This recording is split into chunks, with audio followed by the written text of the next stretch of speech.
Guys, thank you for being here. I greatly appreciate that. As you can see, I'm not Todd. I'm not Todd Conklin, and that's an A-OK thing if you ask me. I'm kidding. I do have better hair than him. But the reason I say that is this might be a little different than what you're accustomed to from a corner office standpoint. So we're going to absolutely unpack, I should say, some leadership stuff. But more importantly, I just kind of want to have a conversation about sort of like what's on my heart. And the truth of the matter is, like, we have to give. And what I mean by that is, no, I'm not even going to say it. I'm going to let the story sort of unpack it for itself. So get this. So obviously football season is full in throat, like let's rock and roll. I mean, for some of us, it's a great time of year. For others, it's not so great. As a Notre Dame fan, not so great right now. Very, very challenging to be excited to think about college football as they laid once again another egg. But I want to try and marry the two concepts between what football taught me and what leadership is today. So bear with me as we unpack this thing. We've all heard of Patrick Mahomes, right? Like everybody should know who Patrick Mahomes is.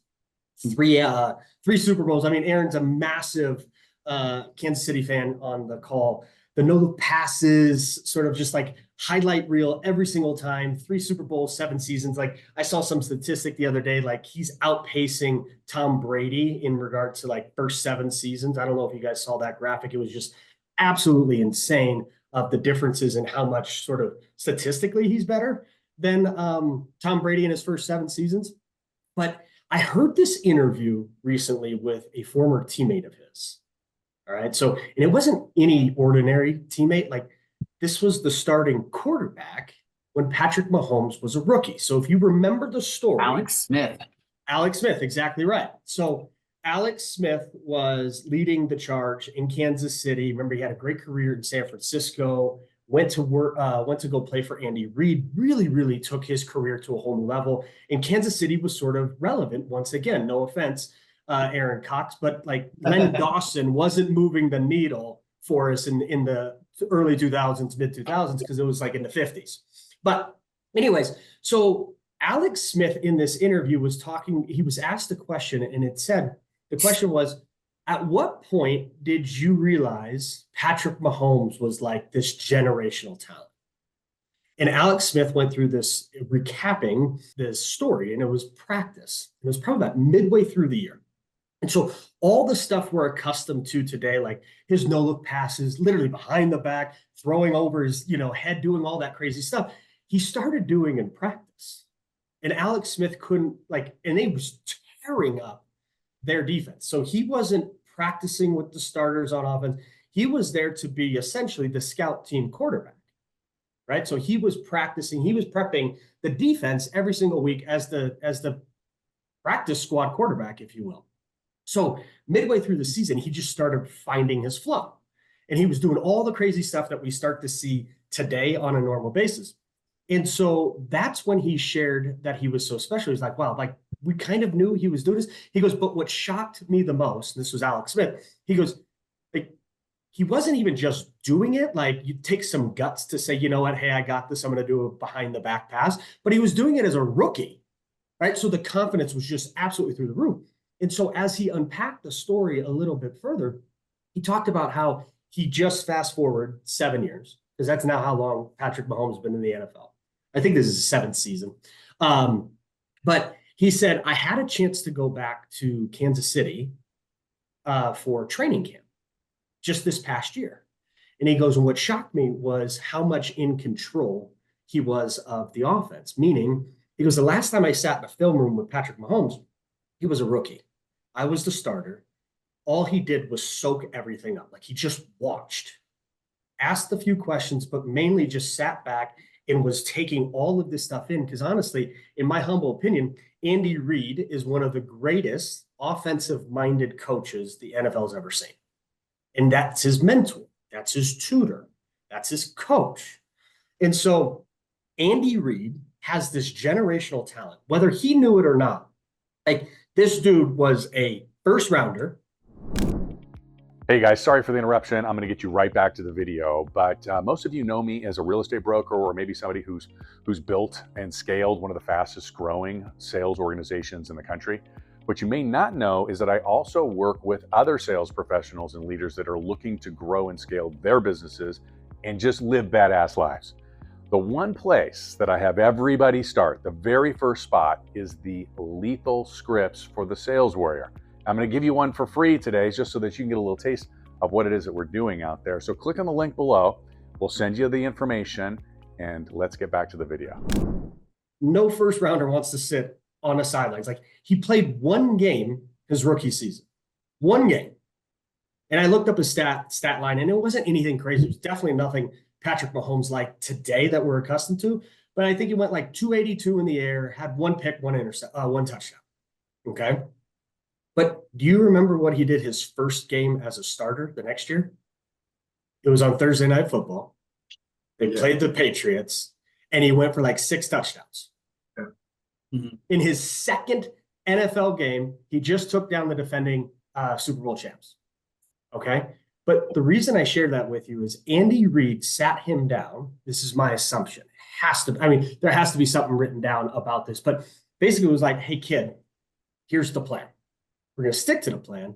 But while you're doing this, you're going to not only get the reps that you're looking for, because he didn't play a ton in college, right? He only played about 3 seasons in college, so he didn't have a ton of experience there. But the wildest thing happened when Patrick Mahomes figured out that it was A-okay to follow the leader in this situation. And in this case, it was Andy Reid saying, hey, listen, we're going to make sure that we unpack everything. You're going to know everything about the fundamentals, everything about the offense, everything to know about this, that, and the other. So that was the amazing thing that Alex Smith saw. He goes, his attention to detail while in the film room was impeccable. He knew everything about everything. Pass coverage, what the defense was trying to do, if not this, then that. And so it is that fine detail that an agent must have in real estate as well, but he couldn't do it alone. He had to do it with the help of Andy Reid. He had to do it with the help of all the other coaches in that building, and he had to do the help with all his teammates as well. So the craziest thing about this whole deal was his attention to detail today is astronomical. Like, he could probably out-coach half the coaches in the National Football League. Peyton Manning was the same way. Tom Brady was the same way. These are some of the greatest talents of all time. So when you're probably asking yourself, how in the world does this really, really relate to real estate or leadership? Well, to me, it's pretty darn easy. How many Patrick Mahomes do you have on your team? How many Patrick Mahomes, how many agents have a generational talent that just has not been uncovered yet? How many of those folks do you actually have on your current roster? If the answer is none, then let's go find some. If the answer is, well, shoot, I've never thought of it like that, it's our job to make sure that we want to develop and build these folks every single step of the way, right? So I'm sure Mahomes wanted to play right away. I mean, he's a true competitor. A true competitor never wants to watch from the sidelines. But I'm assuming, again, going back to what Andy Reid said, this is the plan for the development. Let's stick to the plan. Let's not deviate from the plan. Let's master the fundamentals and become so confident in your fundamentals that when your time is called, you'll be more prepared and further along than any of your peers, right? It's the same thing for a real estate agent. If we are not teaching them, showing them, having self-discovery with them about the fundamentals, guys, we might slip. We might have a Patrick Mahomes slip through our fingers. And that is the last thing we would ever want to do. Because how many times do we see NFL players, first rounders, completely fail? Well, they got drafted in the first round for a reason. It wasn't like they hoodwinked all 32 teams. Like, there's a certain level of talent. We have to make sure that we can uncover and unpack that and show them however they best learn so that they can see their true potential. But also by saying, hey, listen, you have to make sure that you fundamentally understand all of the fundamentals. Okay. And so with going back to an agent or a lender, anybody in sales, when you show them the fundamentals, they have that confidence. And this group has heard me say this 1,000 times. Competence equals confidence. You got to know what to do before you can just have uber confidence and say, you know what, I'm going to absolutely go scorch earth and crush this thing. So with an agent, you might be able to show them the new Patrick Mahomes that you have. That, hey, listen, if you do these things and apply these fundamentals, then by golly, you're probably going to surpass somebody who's been doing this for 10, 15, 20 years. Why? Because sometimes those folks are stuck in their old ways. Would we all agree that the market has completely changed? The way we do business has completely changed? Yes, absolutely. In the last 4.5 years, the instant, and I mean instant gratification that most agents had was just ridiculous. We didn't even have time to teach them how to write a contract. We didn't even have time to show them how to write, to do a proper open house. Because if they waited 10 minutes and they didn't even think they needed to learn, that was probably the biggest thing. No, I'm cool, man. All I got to do is fill this little document out, send it off for signatures, and I'm going to get paid. And for a while, that's what it really, really seemed like. But today, that skill set has changed. Those fundamentals, although they're the same per se, they've completely changed in the way that we deliver on those. So those agents, a lot of them had a false sense of what reality actually looked like. The reality is the fundamentals are not dialed in now. If they're not dialed in right now, you're absolutely toast. And us as leaders have to be able to have those kinds of conversations, not in a mean, aggressive, combative way, but rather, hey, listen, like, where are you at on this? Almost doing a self-assessment. How are you in this department? How would you rate yourself on fill in the blank on your lead sources? Scale of 1 to 10, scale of 1 to 5. Tell me more about that, right? All of those questions that we're always looking to unpack so that we can help them find from point A to point B, and they can have that mentor along the way, and you get to become that person, right? So as leaders, we need to make sure that we know what those are, all those fundamentals, and that we can teach to them, to each individual person, because not everybody learns the same. And I don't know if you guys realize this, but I coached high school football for 8 years. And let me tell you how interesting that was. All right. So I started off as a coach. Honestly, it was just like, well, just because I played college football, you should listen to me. I know everything there is about college football, or football, I should say, because I played college football. Well, that went over like a turd in a punch bowl because that didn't get me anywhere with 16 and 17-year-old kids. In fact, my first year, I was coaching the sophomores. So I had a bunch of 15-year-olds. And let me tell you, the conversations that I would overhear those kids having just blew my mind even back then. So I had to figure out a way I had to figure out a way how to communicate with these people. So especially the 16 and the 17-year-olds. Remember this, and it's the same thing for agents. They don't care how much you know until they know how much you care. Right? That sounds familiar in our world. So I knew they needed to learn what it looked like to be a contributing player. I wasn't always coaching NFL talent, but I did coach too.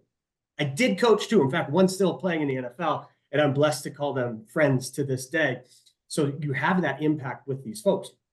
But there was a bond that came with carving out time with these kids that showed them, I'm listening, I'm investing my time and energy into you. My expectation would be that you would do everything in your physical and mental capacity to be the best player at their position. Hey, just a quick little interruption. As you know, I work with some of the best sales professionals and leaders who are looking to grow their businesses, build exceptional lives on the planet.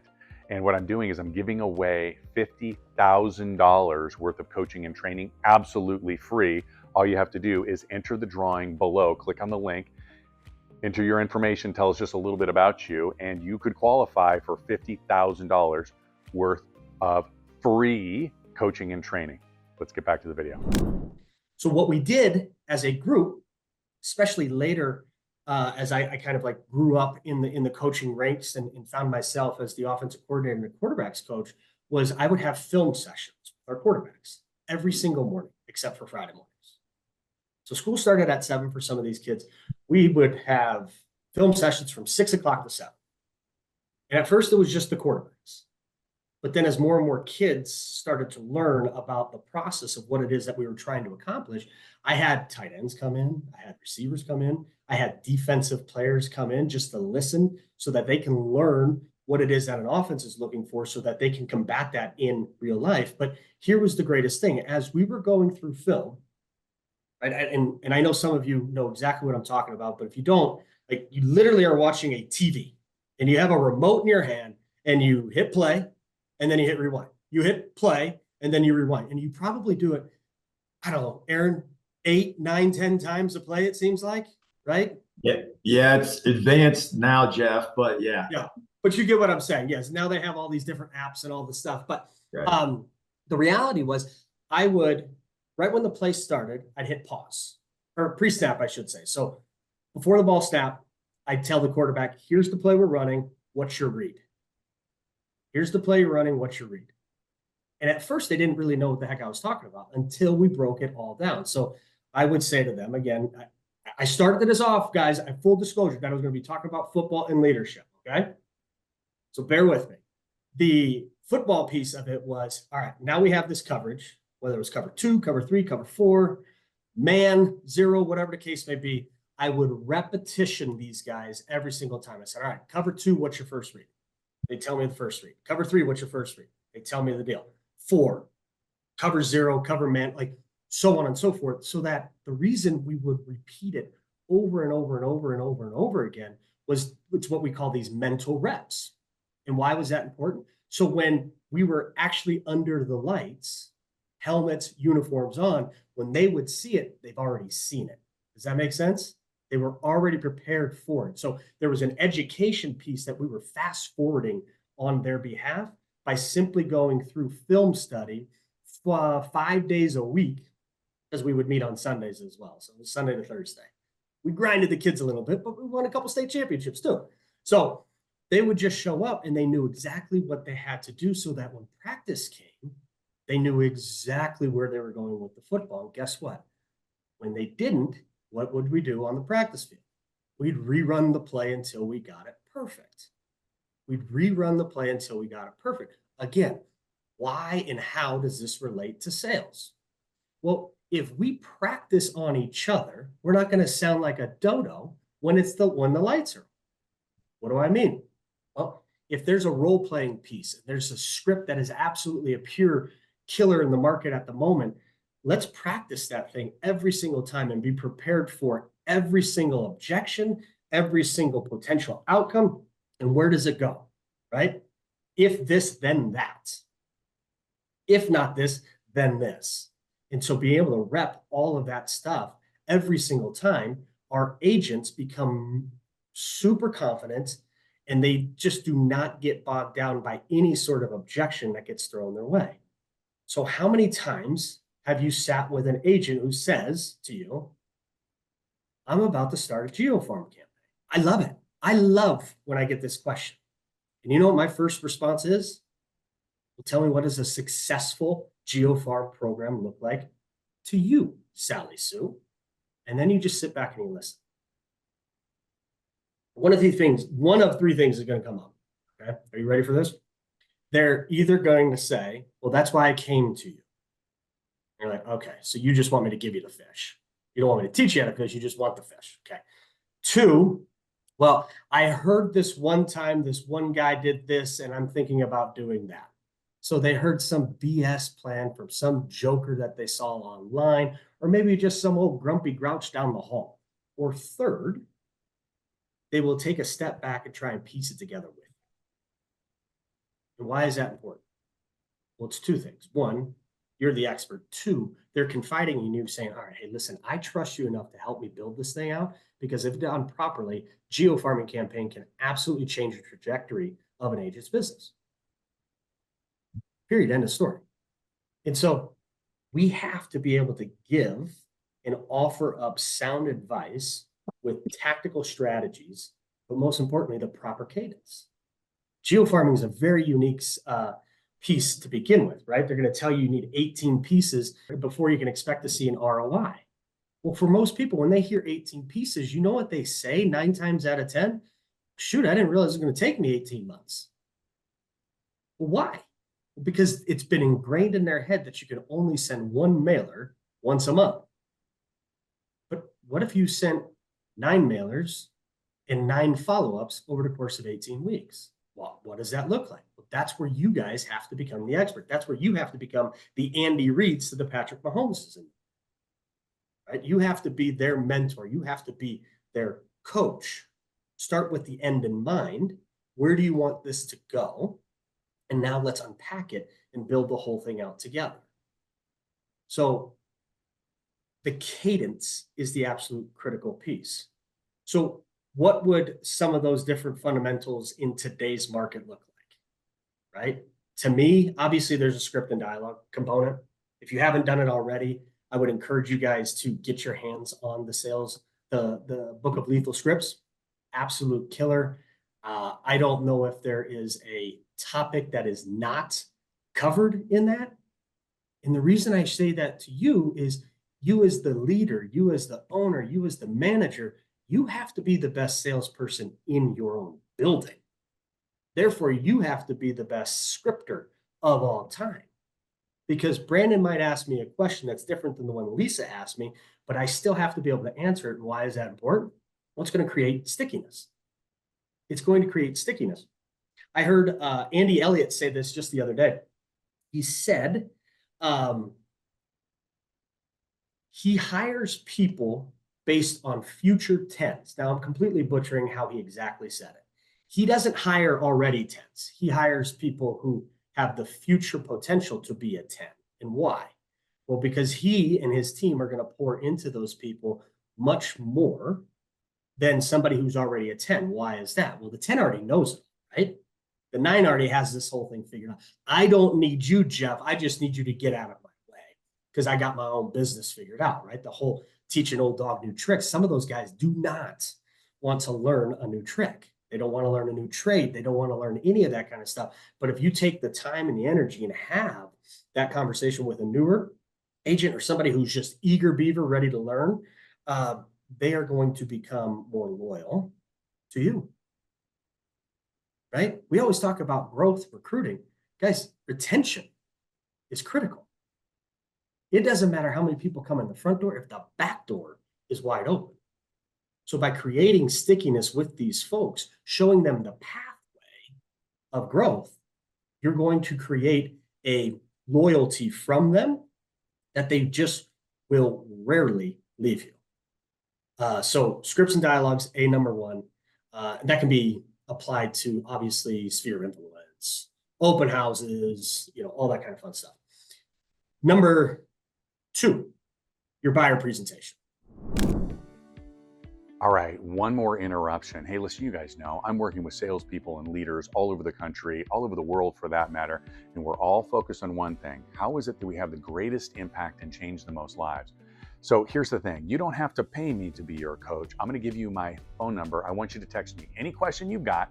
I promise you I'll answer it. Just try me. 833-338-0078. Ask me whatever you want. I'm in this for you, not just with you, for you. Let's get out there and crush it and change some lives. Now more than ever, we got to have ourselves a killer, and I mean killer buyer presentation. Why? Well, Jeff, I don't have to pay you anymore. Okay, if that's what you think. I had a conversation with 3 different non-real estate industry leaders last week. And they sat me down and were like, so how many people are going to quit because of this NAR settlement?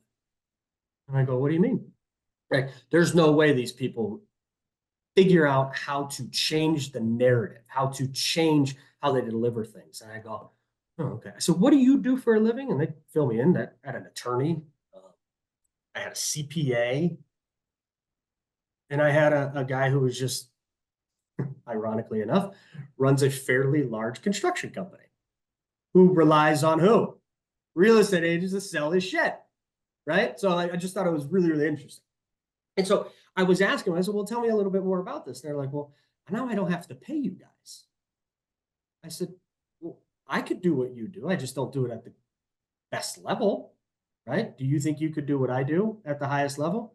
Well, probably not. Oh, okay, great. So can we just cut the stuff? So back to the buyer presentation. We have to be dialed in on this. So I wonder what it looks like if you ask an agent who's had some success over the past few years. I mean, I'm talking like averaging 10, 12, 14 deals a year. Okay. So like a fairly large sample size. And that's not even huge. And ask them this question. Hey, John, how much money have you saved your buyers over the past 2 years? I'm guessing John's going to give you a blank stare. And here's why. So looking at the further explanation behind this, would you say that, John, every single one of your buyers either paid full ask or above asking price? Chances are he's probably going to tell you, no. Okay. So how much was your sales price to list price ratio? Have them go through the math. Write it out for you. Maybe on average, it's 96.5%. 3.5% off of $1 million transaction is $35,000. $35,000 times, let's just use easy math, 20 transactions is $700,000. So now I can go up to a buyer and simply say, hey, listen, the reason you want to hire me is over the last 2 years, I've saved my buyers $700,000. And that's just on the sales price. That's not talking about the negotiation piece on the inspection notices. That's not talking about the concessions. So my challenge to you would be, hey, listen, if you're struggling to paint this picture of why Mr. and Mrs. Buyer should not only hire me for 2.5%, what does it look like if I got them up to 4%, based strictly on my buyer presentation of saying, hey, listen, on average, I'm going to save you 8 to 9% during this entire transaction. Is that worth 4% to you? Well, shoot, when you say it like that, it better be. So quantifying things for these folks is absolutely critical. Demonstrating your knowledge and skill in the negotiation piece. If you continue to save buyers on average 8, 9, 10% of the listing price, you're negotiating hundreds of thousands of dollars in additional concessions and inspection items. No one's going to be upset about paying you potentially 4%, heck, even 5%. So create the pathway for them. Plant this little seed in their head, because remember, the saying goes, they don't know what they don't know. They may have never thought about quantifying what they've done in the past. The same can be said on the selling side, right? On the listing presentation. So you've helped sellers set pricing records, timing records, moving on to the next chapter of lives, really showcasing all of those different things. If you continue to outperform the local or national markets by 5, 10, 15%, they're not going to be upset paying you 4 to 5% just to list their home. So how do you do it? You've got to start looking at your past listings. How do they compare to the competition at the time? It's going to take some time, guys, digging up some of the numbers and the data, but the impact that this will have during that presentation will put your agents in a position to win more listings, which is ultimately good for who? Us, the owner, the managers. Like putting them in the position to be successful. That is critical. That is our job. Us within this organization, we understand what that looks like. It's called changing lives. It's called changing lives. So you can help your agents figure this out by simply doing the math with them. Pull up what they sold. Let's start there and say, all right, hey, listen, what kind of concessions? What did they ask for? What were you able to negotiate? Start adding up all those numbers. And now they have quantitative data where they can go and sit in front of a listing agent, or excuse me, a seller, and say, hey, listen, over the past 2 years, or past 3 years, past 5 years, I have helped save my sellers $1 million. And they're going to ask how. And you're going to say, based off of my negotiating skills, I fought to keep my sales price to list price ratio, let's call it 99%, when the market average was 97.5. My average sales price was X. Boom, boom, boom. Like, you see where I'm going with some of this stuff? The agents don't necessarily think this way. So as a math-brained human being like myself, first time I heard this concept, I go, oh my gosh, this is pure gold. And the biggest impact, I sat down with somebody yesterday, all in sales, right? He is a big sales guy. So you got to love when two salespeople get in the same room together because they're just trying to figure out who can outsell the other one. I flipped over the little coffee napkin and I did some math for him. And he goes, ooh, that's good. That's powerful. You win just by simply writing it down. They don't want to hear it. They want to actually see it as well. So once you get good at that math piece, I'm telling you what, and teaching your agents, like they're going to come into you and be like, that little trick you taught me with the napkin and the deal, like killed it. So think about that. Helpful? Okay. So let's go back in time. A lot of agents ask us what? What am I supposed to say? How do I connect? How can we help our agents? A question, this question is exactly what I debate with myself every single day. What more can I offer? What more can I deliver to my organization in the form of agent? Because remember, my role within the organization is agent and agent only. That's it. Period. End of story. How do I make my managers better attractors of talent? How do I make our current agents better salespeople? Right? Period. End of story. So one of the biggest things, like there, Jeff, I'm all in, right? I gave you the example of the geofarming bees, but I also want to uncover what some of the other stuff that we get faced with on a daily basis, and that is this. We have to give them opportunities so that they can connect with their SOI, their current sphere of influence, and also future customers. So we get the question, what should I talk about with my people?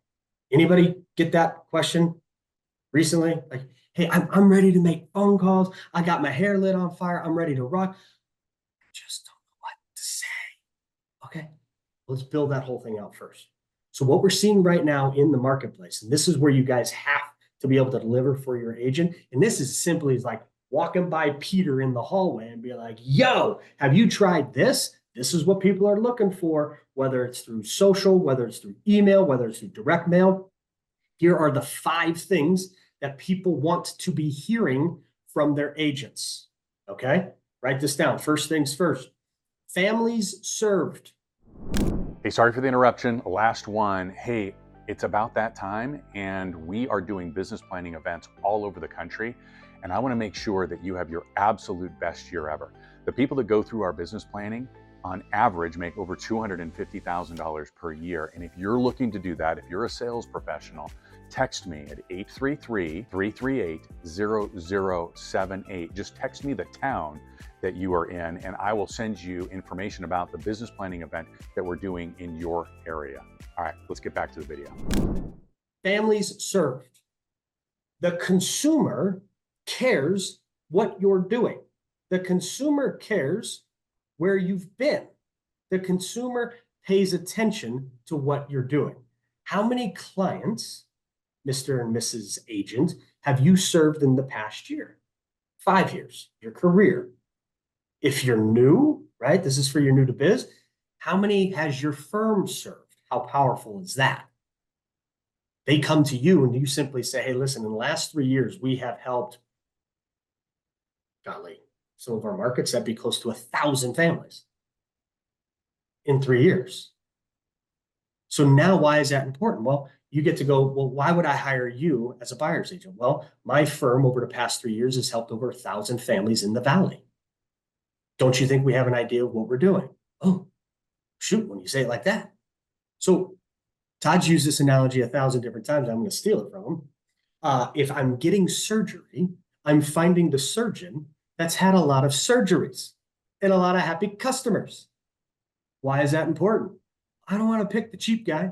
I don't want to pick the gal who's only done 3. I want to make sure that I'm with the best company who's had the most success or has had some great success in actually doing the things. So how do we go with this messaging? One, you could just simply go and use it on social, right? One thing that was very, very prevalent in 2020, 2021, you would hear this strategy. Someone would get on Facebook Live or Instagram Live, And they would do this. Hey, family, hey, community, it's Jeff. I have 3 families looking for a home in XYZ neighborhood. Let me tell you about the first family. And of course, you don't give names. Of course, you just simply say it's their family of 4. They have 2 kids that are, in kindergarten and 3rd grade. This is where they need to be.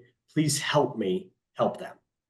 So you're drawing in a community. You're bringing people. You're making people see and realize that, in fact, we are human. We can humanize the process. All right. Every single person, I shouldn't say every, a lot of folks just look at real estate agents and go, that dude makes $1 million. He makes 6% on every transaction. Not in my experience, right? So humanize the whole deal, make people understand. The other one, reviews. Reviews. There's nothing better than third-party validation. There's nothing better than third-party validation. So all you have to do is look at the weight Google puts to reviews on its platform. That's it. Like, adopt a strategy to obtain more reviews than any other agent in your area today, right? So make sure that you guys are asking for the reviews. And just so for the record, to be clear, the best time to ask for a review is what you need to be telling your agents. The best time to ask for a review is when they first go under contract. Rarely has something hit the fan that has blown the whole thing up the minute they're under contract. Ask them for the review then. A lot of crazy shit happens during the inspection, right? And those lenders sometimes drag their feet and then it's something at the last minute. Just check and make sure you guys are paying attention. Testimonials. Testimonials is another big one, right? So if video has been really the main thing for over a decade, it'd be safe to assume that a video review would be the same. So making sure that we're getting testimonials written, but if people are comfortable putting themselves in front of a camera, do that as well, okay? It's simple, but it's crazy effective. And again, who owns YouTube? Google. They talk to each other. Make sure all that stuff syncs to one another, and you will absolutely blow the whole thing up. And of course, Google My Business if they have not already done so. We talked about this earlier, the buyer's story. How much money have you put in the pocket of your buyers in the past, right? Wouldn't it be interesting if you did a social media post or even just a direct mail piece or even part of your email campaigns? Over the past 24 months, over the past 18 months, over the past 5 years, I've saved my clients X amount of dollars. Call me how to find out how we can save you money in the purchasing, in the selling of your home, right? All of those different things. And same thing goes with the seller's story. So being super focused on what it is, how many sellers we've helped, how many have we set records for, how many timing records, how many days on market, how many lives that we've changed, like all the things that we sort of take for granted, we have to make sure that we showcase all of this. We have to showcase all of this stuff to them so that they are like, oh, well, no wonder I'm going to pay this person 6% or 5% to list my house. I get a 3x return on my investment, right? So making sure that we're all dialed in on that. So again, started this whole thing off saying, hey, listen, this is going to be a little different than what you're used to with Mr. Conklin. 1, I was talking about football a lot. 2, I wanted to give you guys something that's tactical right this second. Not that he doesn't, but I do it in a little more concise way. I'm not going to take up your entire 90 minutes by any stretch of imagination, but I did want to make sure that you guys understand the importance of being the best salesperson in your building.